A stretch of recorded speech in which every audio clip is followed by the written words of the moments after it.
Hello students, now in today's lecture we will see the next two important psychrometric processes, that is humidification and dehumidification process. Okay, in earlier lecture we have seen the first two, that is sensible cooling and sensible heating process. This is the third one, that is humidification and dehumidification. So these are the important processes as far as psychrometry is concerned, as far as air conditioning is concerned. Okay, now let us see the first humidification process. Now as its name itself implies, humidification means what? Addition of humidity. Okay, so if we want to define this process, then we can define like this.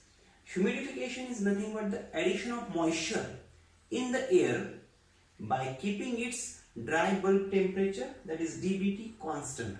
Addition of moisture in the air by keeping dry bulb temperature constant is called as a humidification process. Now when you want to represent this process on psychrometric chart, so I have drawn a simple psychrometric chart.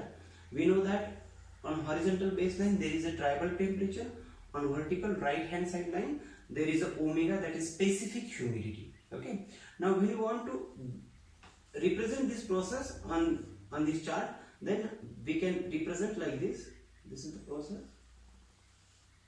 a vertical line.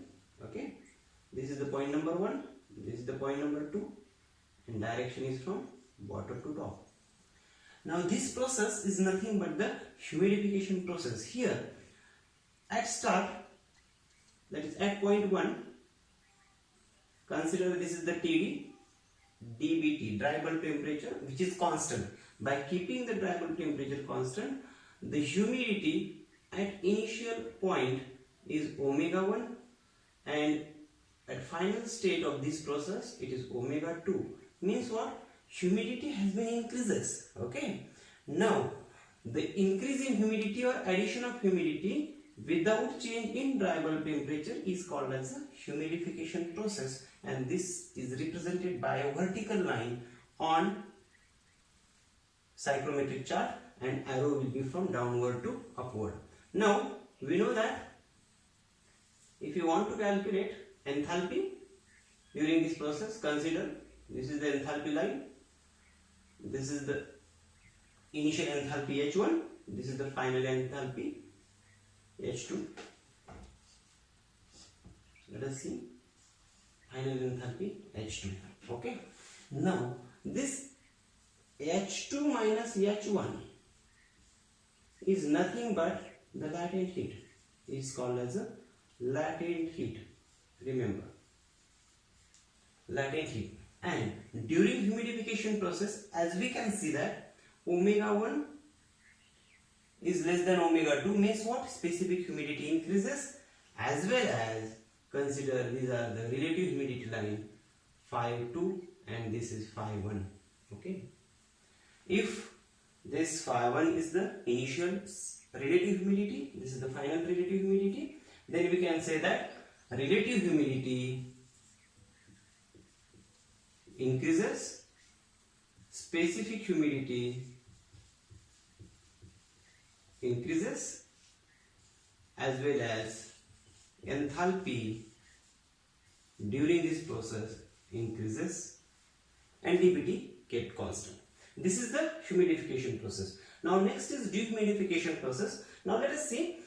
Here dehumidification process is nothing but the removal of moisture from the air by keeping the dry bulb temperature constant. Here addition of moisture in the air by keeping the dry bulb temperature constant. Here the removal of moisture from the air by keeping the dry bulb temperature constant. Means what? The process is same. Vertical line will be there on this psychrometric chart, but the direction will be changed now.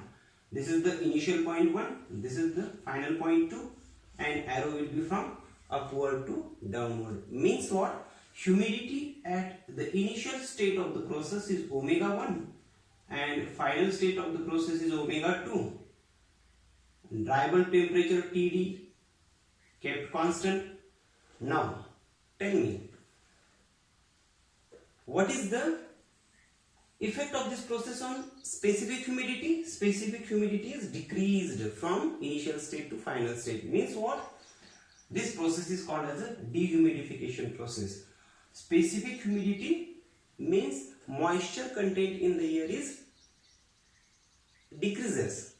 That is, moisture content in the air is removed by keeping the dry bulb temperature constant. The process is called as a dehumidification process. Now in this process, consider these are the two lines represented. This is the one. This is the psi 1.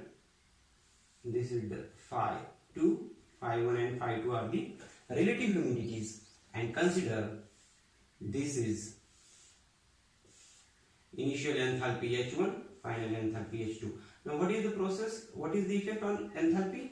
Enthalpy is decreases. Enthalpy is decreases. And here this H1 is greater minus H2 is called as a latent heat during humidification. This H2 minus H1, higher minus lower, latent heat, higher minus lower, latent heat. Now let us see. Here in this dehumidification process, what happened? Relative humidity, tell me, relative humidity is decreases. Specific humidity is also decreases. Okay, and enthalpy during the process is also decreases. This is called as a dehumidification process. I hope you understand these two concepts, that is humidification and dehumidification processes. Humidification is just the addition of moisture by keeping the dry bulb temperature constant, and this is removal of moisture by keeping the dry bulb temperature constant. Thank you.